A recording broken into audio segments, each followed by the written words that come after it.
short film is called Grey. And the log line is, the world is black and white until you meet your soulmate, but will it stay that way forever? This is the cover we were going to originally base our thing on, but after we kind of adjusted our idea, we decided to subvert it. Instead of having, you don't know what you have until you lose it, it's going against that. Yeah.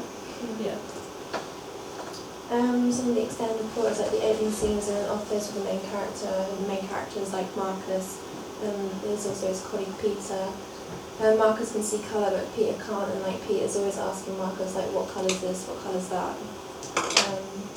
Marcus is trying to explain it and jokes about it, but Peter gets offended by it, and Marcus is finding his soulmate, and he realises that he can't see the colour of the pen writing, so he runs out and realises that something must have happened to his soulmate, so now he can't see colour. So he walks out alone, sad. The stranger asks if he's okay and focuses on her body, and he smirks. So it's kind of mirroring the idea of men and care about one thing.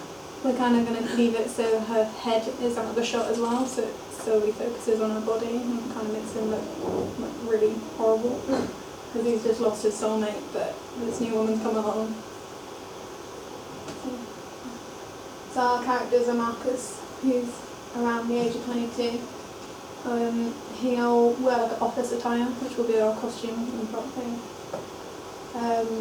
His soulmate is Lucy, but we never show her in the thing. And then we might have a photo on the desk, so it's shown, the audience know she's different to the woman later. His colleague Peter is a little bit older, but he acts a bit like a child. And the component of him constantly asking what colour is kind of gives that element of childishness around it. He's obviously wearing office attire as well because they work together. And then the female, obviously you don't know her name because you only see her for a bit. We're obviously going to have a revealing costume just to exaggerate the idea of him being a bit of a pig.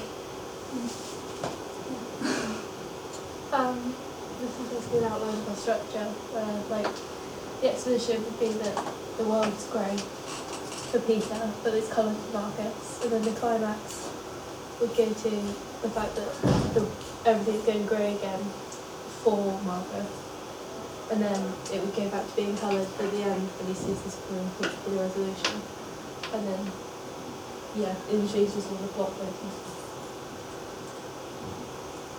And some of the locations and props, our scene one would be an office where Marcus and Peter are working, so a conference room. And there would be stationary laptops, desks and stuff like that. So we're thinking a room like this where there'd be accessible computers. Scene two is when he's running, a montage of shots throughout the building into the bathroom. So artificial lighting that's already there. And then scene three is the hallway, which is focused and pan around Marcus to focus on emotion, and the high heels, which would be an emphasis on the sound and audio, and then background characters. We're thinking for the office as a conference room at my old school, because my dad's the site manager, so we'd have access to it. It's just trying to book it within time and no one else is there. I'm trying to find locations, but we're interested in that. For the sound and audio, the first section was going to mainly be dialogue with some hints of voiceover from Marcus so you can understand what he's thinking in the conversation. And the second scene, when he runs to the bathroom, there's not going to be any dialogue, it's just going to be him showing through his body language that he's shocked. And then in the third scene there's not going to be too much dialogue apart from the woman asking if he's okay. We were thinking of using some soundtrack underneath, just to kind of intensify when he's losing colour, just to show that he is really upset about it. The conventions we're going to try and display through it is colour correction, obviously, through the black and white, and then the emphasis on the colour once it kind of describing it. It's mainly dialogue driven through the main theme, but obviously later on it goes completely.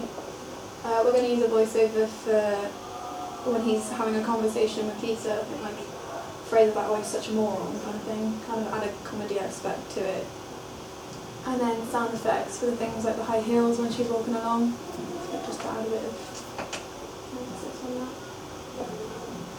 So the cost, we've got like cost of props, like maximum £5, so like most of the props are already owned and set up in the filming locations. As I said, like here we've got laptop and computers set up.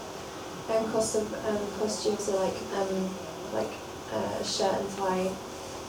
Casual clothing from flashback scene is already owned.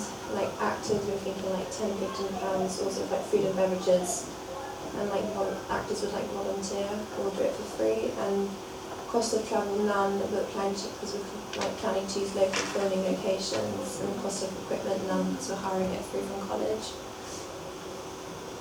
Our schedule was basically pre-production for the next couple of weeks, and then we're going to spend the middle of November filming. We've got 3 weeks free to do that, just in case something goes wrong with the pre-production. And then we're going to spend the whole of December editing, because we have to do all the colour correction with the bits of colour against the black and white, and we thought that might take some time. The contingency plan is, obviously last year we had a few problems with actors and things, so we had to change our story quite vividly. So what we're going to try and do is try and condense the story if there's lack of time or the actors back out. Possible backup location somewhere around college if we can't hire out King Alfred's. And then if there's any like problems on the day for actors, we'd have to use ourselves or one of our close friends. That would be last minute. Or alternatively, if the whole plan kind of goes wrong, we'd try and do a quicker and simpler horror story kind of thing, like a cliche, like Monster Under the Bed. So we'd only need 2 actors, which would most probably be family, and because it's simple and practical, it doesn't require elaborate lighting or sound. Really. Communication would be at home.